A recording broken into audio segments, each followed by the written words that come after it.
Assalamualaikum warahmatullahi wabarakatuh. Waalaikumsalam warahmatullahi wabarakatuh.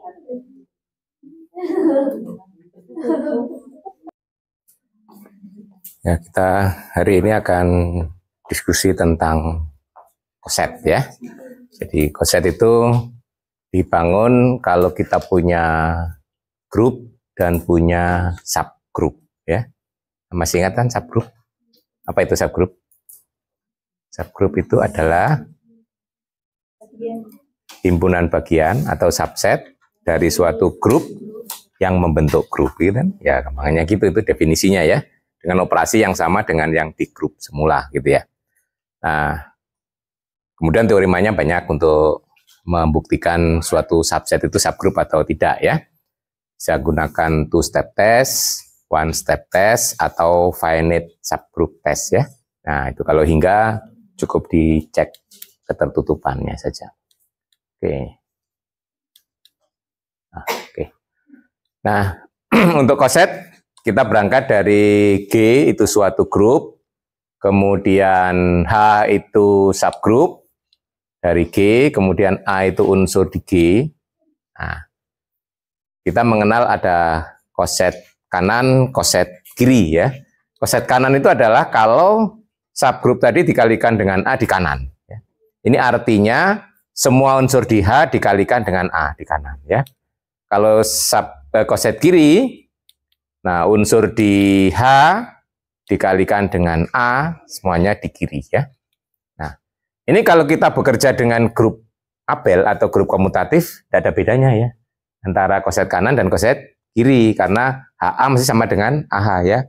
Nah, oleh karena itu untuk melihat perbedaannya kita perlu melihat untuk grup-grup yang tidak komutatif ya.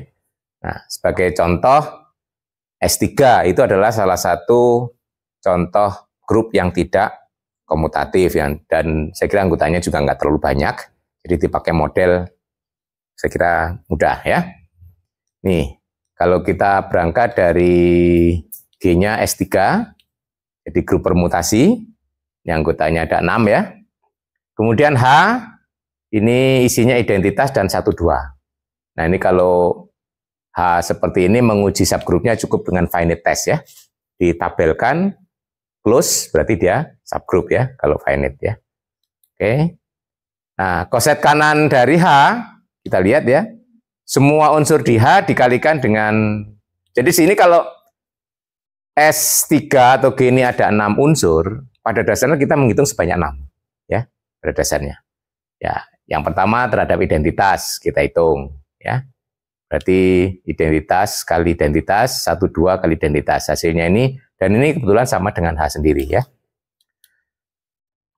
Kemudian yang kedua, H1, 2. Berarti semua unsur di H dikalikan dengan 1, 2 di kanan. Identitas kali 1, 2, hasilnya 1, 2.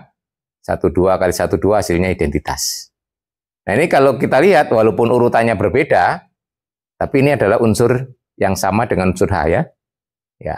Jadi sebagai himpunan dia sama. Jadi H identitas dan H1, 2 menghasilkan himpunan yang sama gitu ya. Oke.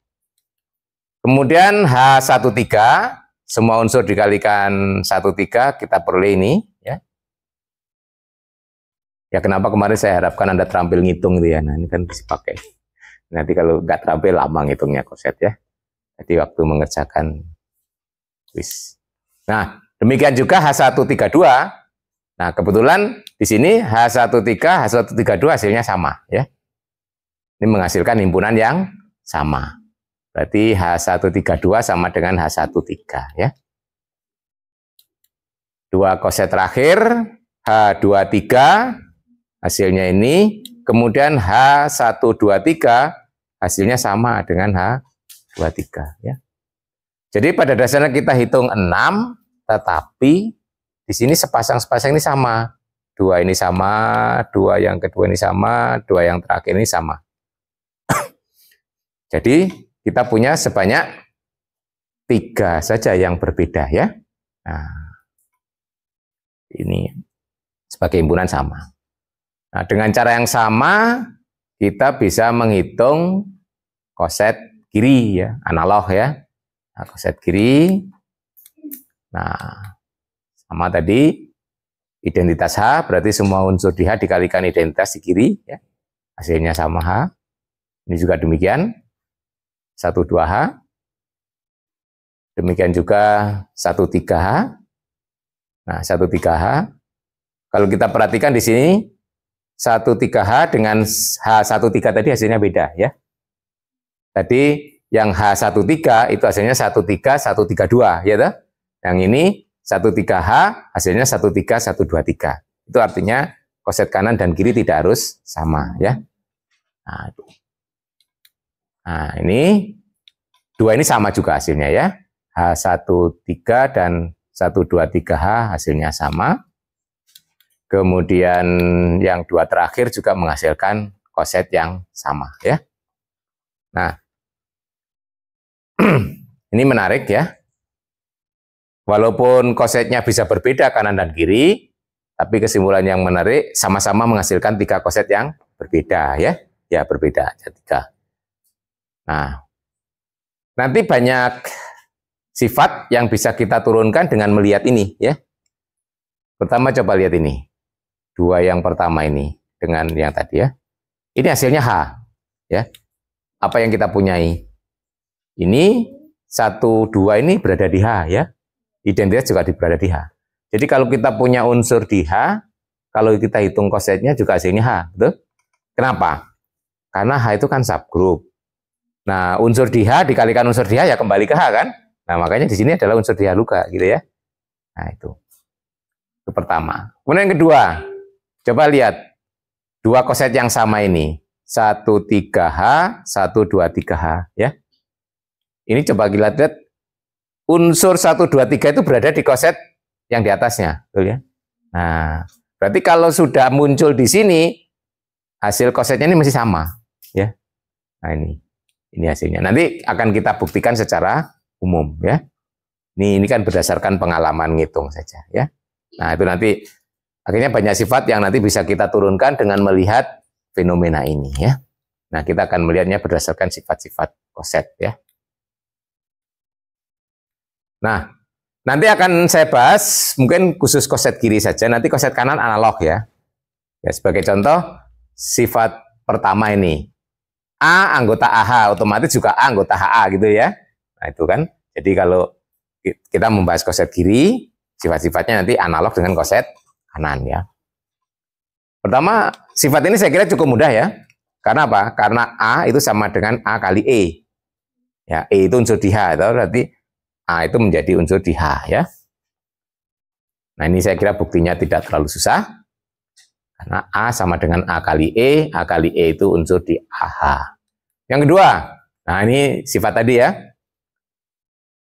Suatu koset tadi menghasilkan H kan, jika A-nya di H. Ini 2 koset yang pertama tadi, ya. Nah, ini karena jika dan jika itu berarti ya pas, tidak lebih tidak kurang, ya. Ya hanya itu, gitu ya, nggak ada yang lain lagi. Nah, cara pembuktiannya harus kita buktikan 2 arah, berarti ke kanan dan ke kiri, gitu ya. Yang nomor 2 itu kita punya sifat ini, AH sama dengan H jika dan hanya jika A elemen H, ya. Nah, ini kita buktikan kalau ke kanan saya kira mudah, seperti nomor 1 tadi, ya. Kita punya A itu anggota, A itu sama dengan A kali E, ya toh. Itu anggota AH, padahal AH diketahui sama dengan A, ya. Selesai, ya. Nah, berarti ke kanan kan diketahui ini, ya. Dibuktikan ini. Nah, yang ke kiri. Ya, kiri misalkan A itu anggota H, yang akan ditunjukkan AH sama dengan H, ya. Ingat, ini adalah kesamaan himpunan. Bagaimana strategi membuktikan kesamaan himpunan? Halo, kembali ke semester 1. Kalau kita membuktikan himpunan A sama dengan himpunan B, caranya gimana? Saling subset, ya. Nah, itu pengertian himpunan sama. A sama dengan B itu jika A subset B dan B subset A ya. Nah ini berarti untuk membuktikan kesamaan ini harus dibuktikan AH subset H dan H subset A ya. Nah kalau kita membuktikan yang AH subset H, saya ambil misalnya X unsur di AH ya. Nanti X harus ditunjukkan unsur di H gitu ya. Kalau X di AH berarti X itu bisa ditulis sebagai misalnya A kali H ya, untuk suatu H di H ya. Nah sekarang karena kita tahu A-nya di H, H-nya di H ya toh? Padahal H itu subgroup, berarti unsur di H dikalikan unsur di H juga di H kan. Nah jadi ya, karena A di H, kemudian H-nya juga di H, dan H itu subgroup dari G. Maka X yang sama dengan AH pasti subset anggota H, gitu ya.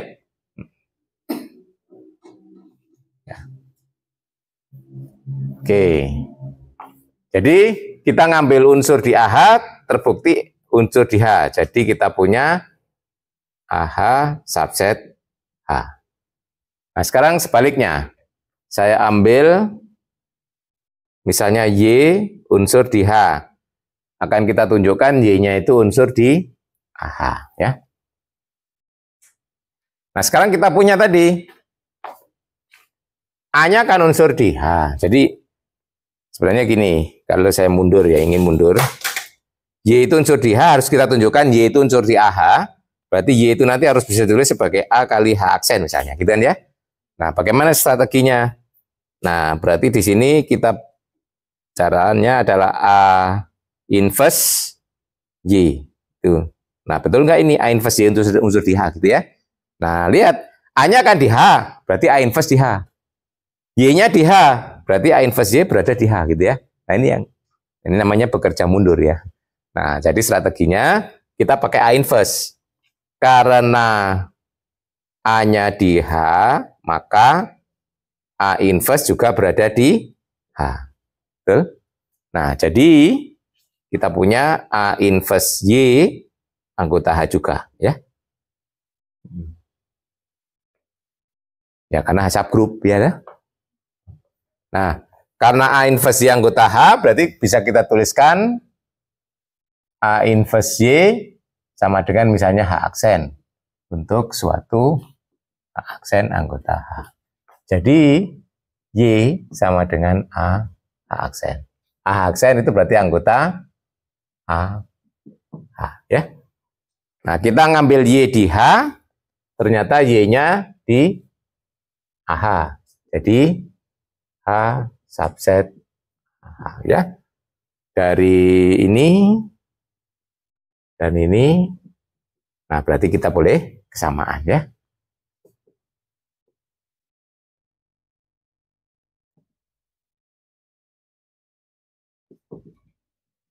Ya.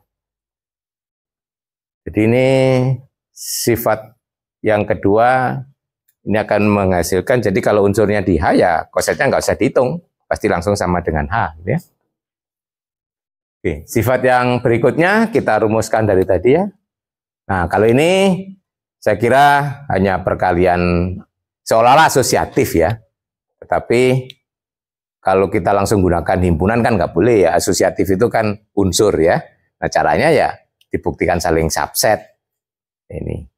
Ya, kalau saling subset ambil unsur di sini, berarti nanti bentuknya A, B, H kecil gitu ya. Nah, kalau A, B, H kecil berlaku hukum asosiatif. Akan berarti A, B, H kecil, anggota A, B, gitu ya. Jadi subset, saya kira dibuktikan saling subset saja. Jadi kalau itu harus dibuktikan saling subset ya. Nah, kalau saya ambil misalnya X itu anggota A, B, H, gitu ya. Nah, jadikan X itu bisa ditulis A, B, H ya. Suatu H di H. Nah, jadi X bisa ditulis sebagai A, B, H. Nah, baru Kalau setelah ini, ini anggota koset, ya, terus baru dikalikan ini, ya. Berarti ini anggota A, nah, gitu ya. Berarti kita ada di sini, ternyata di sini berarti AB H subset. Gitu ya. Nanti sebaliknya hampir sama ya. Nanti dibalik saja. Demikian juga yang bagian kedua. Ini tidak terlalu susah juga. Hanya di kiri aja. Nah, sifat yang berikutnya, nah ini. Nah, tadi yang kita peroleh bahwa dua koset itu sama kalau unsur pembentuk koset berikutnya berada di koset yang pertama. Tadi ya, ingat tadi misalnya ya. Jadi kita sudah punya itu. Jadi kapan dua koset itu sama?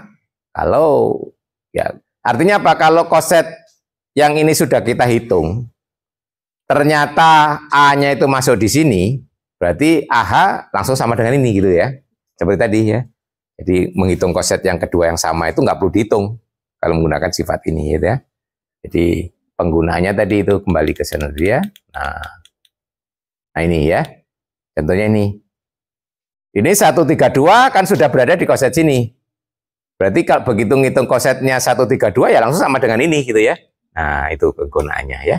Jadi nggak perlu dihitung lagi gitu ya. Nah, ini sama dengan ini. Nah, tadi kalau kita belum tahu kan dihitung aja semuanya ya. Oke.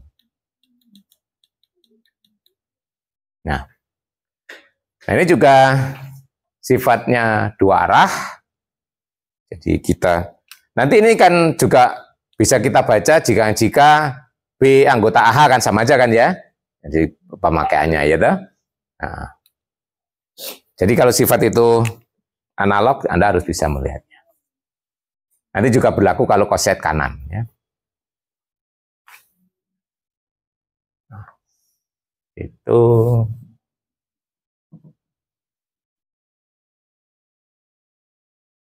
A anggota. Ya. Nah, yang ke kanan kita punya kesamaan koset.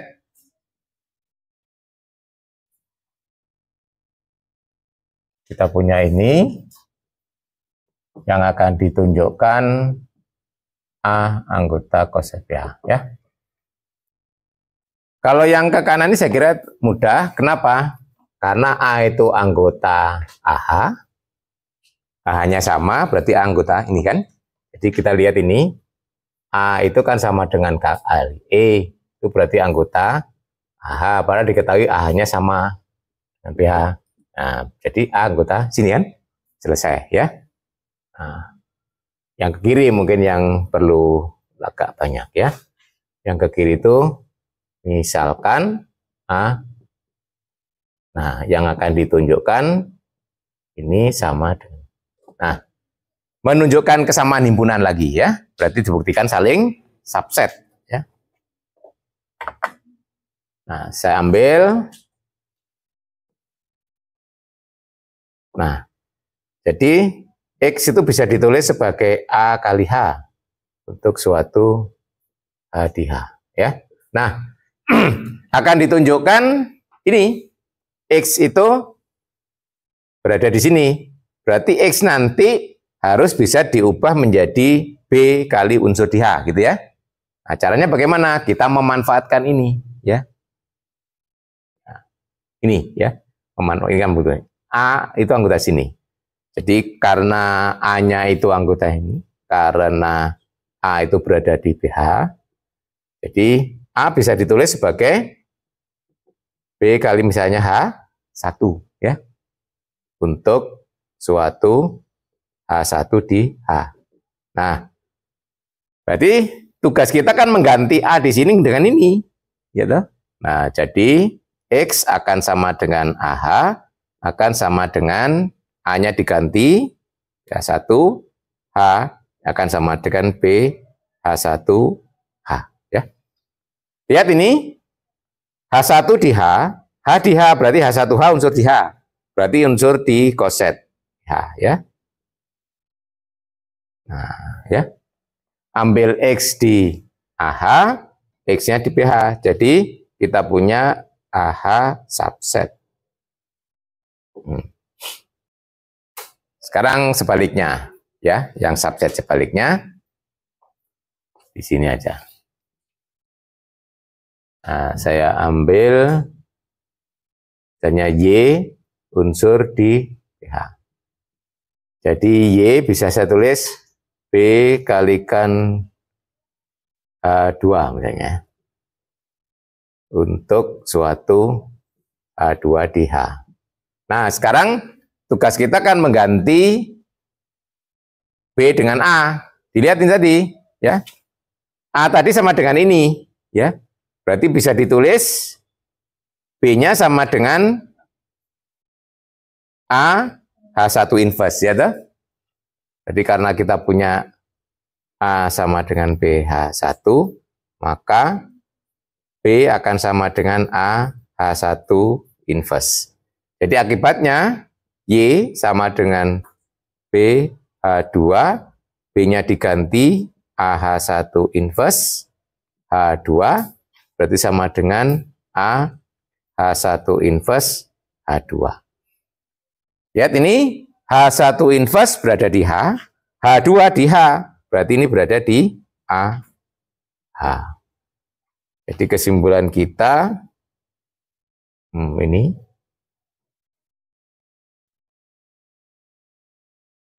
ya. Jadi dari dua ini kita peroleh kesimpulan sama dengan ya AH sama dengan PH ya. Ini tadi bisa untuk mempermudah penghitungan ya.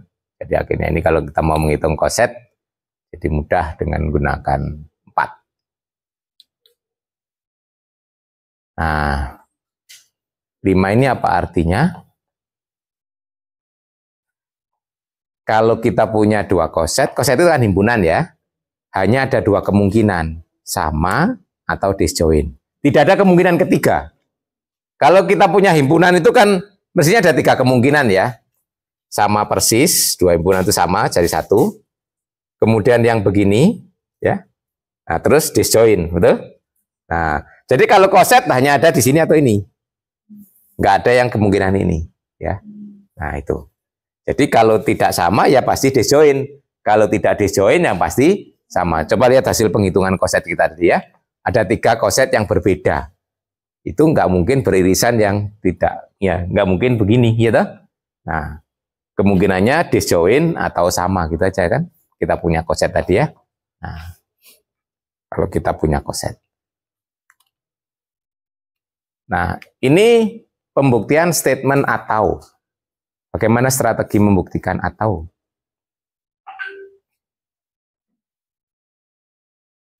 Masih ingat? Kembali ke semester 1. Contohnya ini. Ya biasanya ini saya pakai ilustrasi yang paling mudah kalau saya mengajar logika dan pembuktian itu ya.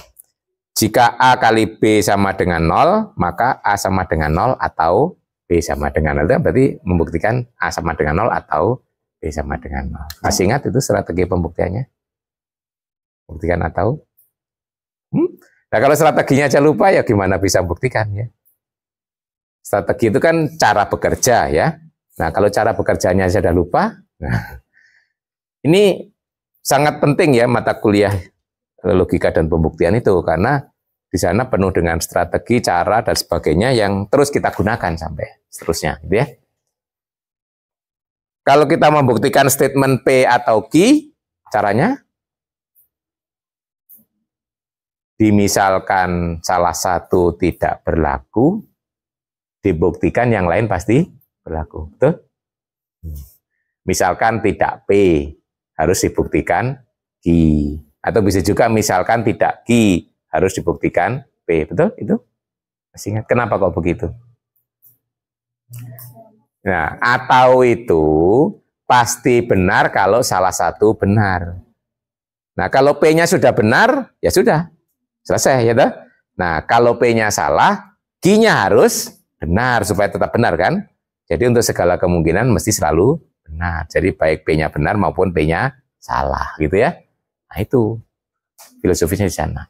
Jadi kalau kita mau membuktikan AH sama dengan BH atau AH diiriskan BH itu kosong, nah kita bisa memisalkan salah satu. Yang depan tidak sama, kita buktikan yang belakang kosong. Atau yang irisannya tidak kosong, kita buktikan yang depan sama. Ya itu, mana yang dua-duanya jalan, tapi kan kita bisa memilih strategi mana yang paling efisien. Ya. Kalau Pak Eri karena sudah sering mencoba, nah ini yang paling efisien adalah saya misalkan yang ini tidak sama, tidak kosong, ya toh, kita buktikan yang itu sama, ya. Oke. Jadi misalkan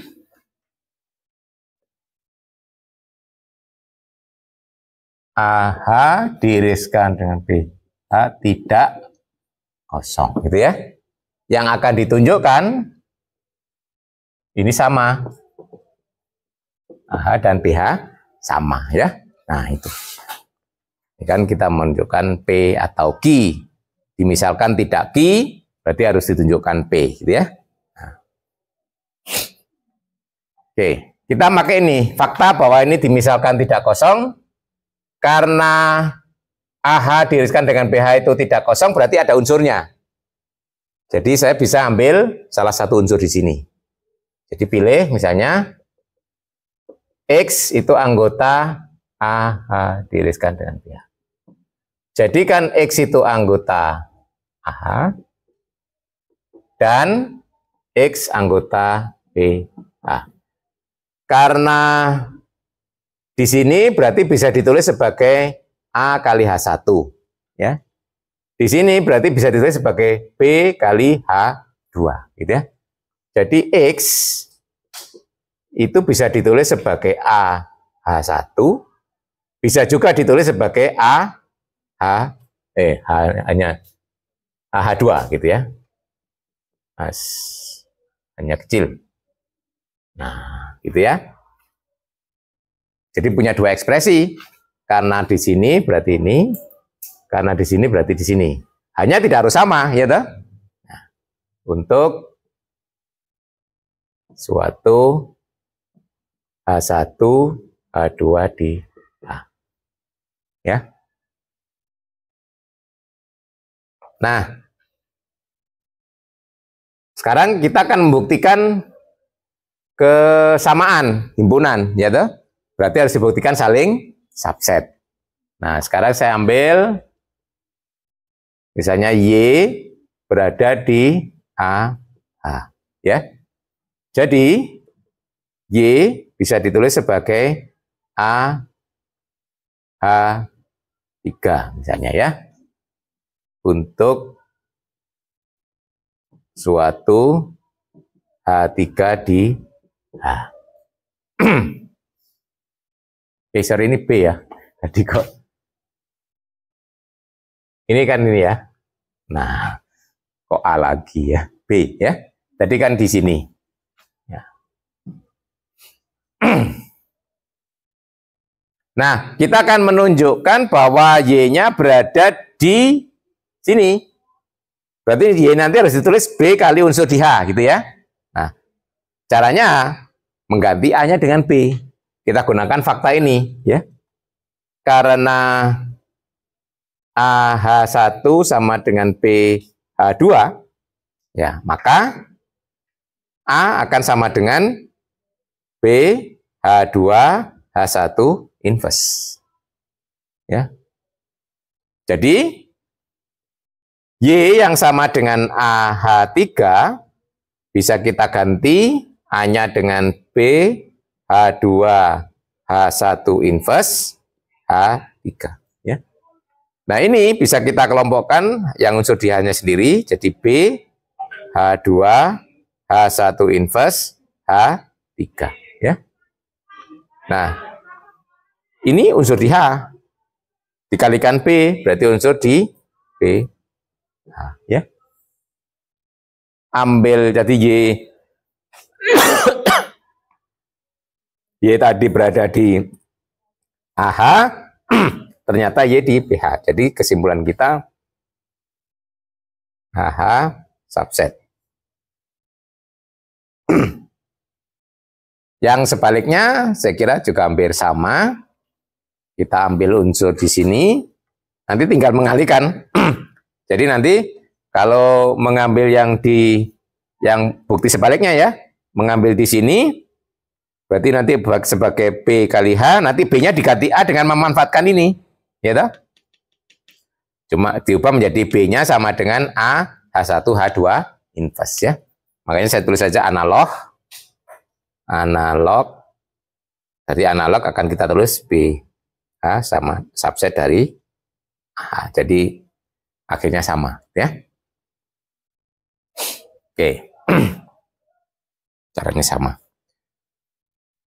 Nanti masih ada banyak sifat lagi, sifat ke-6 ya. Ini sebenarnya bisa diturunkan dari sifat ini ya.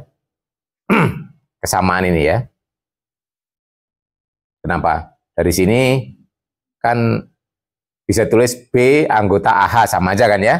B anggota AH berarti B sama dengan A kali H. Berarti A inverse H anggota H itu sama aja nanti ya. Ini bisa dicoba. Sifat ke-7 ini yang penting adalah bahwa dua koset itu mempunyai anggota yang sama. Ini artinya kan kardinalitas. Coba lihat tadi kosetnya semuanya anggotanya sama ya. Pembuktikannya bagaimana? Ya dibuat korespondensi satu-satu dari AH ke BH. Ya caranya ya tinggal bentuk A kali H kecil dikaitkan dengan B kali H kecil gitu ya. Nah, itu akan bisa ditunjukkan sebagai pemetaan satu-satu dan pada. Nah, yang ini koset kanan, koset kiri. Kriterianya ini salah satunya ya. Ini seolah-olah dikalikan dengan A inverse di kanan gitu ya. Nah, tapi harus dibuktikan saling subset ya. Oke, sifat yang terakhir tadi nanti adalah AH subgroup dari G jika A di H. Ini special case dari 2 tadi ya. Ya, kalau kanan ke kirinya langsung pakai 2 ya. Kalau A-nya di H kan AH sama dengan H berarti subgroup. Kalau dari kiri ke kanan karena AH itu subgroup berarti E itu berada di AH. Nah, gitu ya. Jadi nomor 9 ke kiri, kalau nomor 9 ke kiri langsung pakai 2 ya. Ke kiri, kenapa? Karena kalau A-nya di H, berarti AH sama dengan H, langsung subgroup dari G ya. Kalau ke kanan, karena AH itu subgroup, ya. AH itu subgroup dari G, berarti E itu masuk di AH ya. Karena subgroup berarti kan memuat identitas. Berarti E bisa ditulis sebagai A kali H untuk suatu H di H. Nah, berarti ini A akan sama dengan E H inverse ya. Sama dengan H inverse berarti unsur di H gitu ya. Nah, selesai ya. Nah, nanti Anda bisa mendetailkan lagi beberapa bukti yang tadi saya skip. Tadi kenapa saya skip? Karena Pak Eri ada workshop ini ya, saya percepat ya. Ini pun agak terlambat. Ya, nanti selesai yang tadi saya skip, yang saya sekilas tadi, nanti Anda bisa melihat buktinya selengkapnya di buku. Nanti kalau ada permasalahan, bisa ditulis di forum diskusi gitu ya. Nanti sifat-sifat ini akan kita pakai di pekan depan, yaitu waktu membuktikan teori Malagrang ya. Contohnya yang ini ya. Ya. Tadi kalau ilustrasi sekilas ya teori Malagrang, tadi kalau kita menghitung koset ya, koset dari S3, banyaknya koset berapa? 3 ya. Subgroup, order subgroupnya hanya isinya 2. Order grupnya 6. Hubungannya kan order subgroup dikalikan banyaknya koset sama dengan order group. Itulah teori Malagrang nanti ya. Nah, itu nanti akan kita diskusikan pekan depan. Nanti memakai ini salah satunya ya.